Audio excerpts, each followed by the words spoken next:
Hi friends, എൻ്റെ കയ്യിൽ ഒരു മൈ ബൈക്ക് സൈക്കിൾ ഉണ്ട്. മൈ ബൈക്ക് സൈക്കിൾ എന്താണെന്ന് അറിയാത്ത ഒരുപാട് പേരുണ്ട്. എല്ലാ കൊച്ചി മെട്രോ സ്റ്റേഷൻ്റെ താഴെയും അതേപോലെ തന്നെ കൊച്ചിയിലെ പ്രധാനപ്പെട്ട സ്ഥലങ്ങളിലെല്ലാം മൈ ബൈക്ക് സൈക്കിൾ ലോക്ക്ഡ് ആയിട്ട് ഇരിപ്പുണ്ടാവും. നമുക്ക് വളരെ ഈസി ആയിട്ട് ഓൺലൈൻ പേയ്മെൻറ്റ് ചെയ്ത് യൂസ് ചെയ്യാം. ഒരു മണിക്കൂറിന് 2 രൂപയെ ചിലവ് വരുന്നുള്ളൂ. അതേപോലെ തന്നെ ഇതിൻ്റെ ലോക്കിൻ്റെ ബാറ്ററി വർക്ക് ചെയ്യുന്നത് സോളാറിലാണ്. അപ്പോൾ നമുക്ക് അൺലോക്ക് ചെയ്തും ലോക്ക് ചെയ്തും വളരെ ഈസി ആയിട്ട് ഉപയോഗിക്കാവുന്നുള്ളൂ.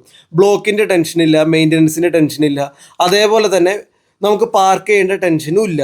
നമ്മൾ മറ്റ് ജില്ലകളിൽ നിന്ന് വന്ന് ഫ്രണ്ട്സൊക്കെ ആയിട്ട് കറങ്ങാനായിട്ട് ഈ ഒരു സൈക്കിൾ വളരെ ഈസിയാണ്. കാര്യം 10 മണിക്കൂറിന് 20 രൂപ ചിലവ് വരുന്നുള്ളൂ. ഓട്ടോറിക്ഷയ്ക്ക് പോകണമെങ്കിൽ തന്നെ ഒരു കിലോമീറ്ററിന് 25 രൂപ 30 രൂപ വരും. ഇനി ഓഫീസ് കമ്മ്യൂട്ടിങ്ങിന് ചെയ്യാം, ഡെയിലി വീട്ടിൽ കൊണ്ട് യൂസ് ചെയ്യണമെങ്കിൽ അങ്ങനെയും ചെയ്യാം. ഹെൽമെറ്റ് ഇല്ല, നമ്മൾ ഹെൽമെറ്റ് വീട്ടിൽ നിന്ന് കൊണ്ടുവരണം, അല്ലെങ്കിൽ ഒരു പുതിയ ഹെൽമെറ്റ് മേടിക്കണം. അതേപോലെ തന്നെ ടോർച്ചോ കാര്യങ്ങളില്ല, അപ്പം നമുക്ക് രാത്രി യൂസ് ചെയ്യാൻ പറ്റില്ല. ഇതെങ്ങനെ എടുത്ത് ഉപയോഗിക്കേണ്ടത്, മൈ ബൈക്ക് എങ്ങനെ കൃത്യമായിട്ട് യൂസ് ചെയ്യുക എന്നുള്ളതിൻ്റെ ഒരു ഡീറ്റെയിൽഡ് വീഡിയോ ഞാൻ ഓൾറെഡി ചെയ്തിട്ടുണ്ട്. നിങ്ങൾക്ക് താല്പര്യമുണ്ടെങ്കിൽ കയറി ചെക്ക് ചെയ്യാം. നിങ്ങൾ എറണാകുളത്ത് വരാണെങ്കിൽ എന്തൊക്കെയാലും മൈ ബൈക്ക് ഒന്ന് എക്സ്പീരിയൻസ് ചെയ്യും.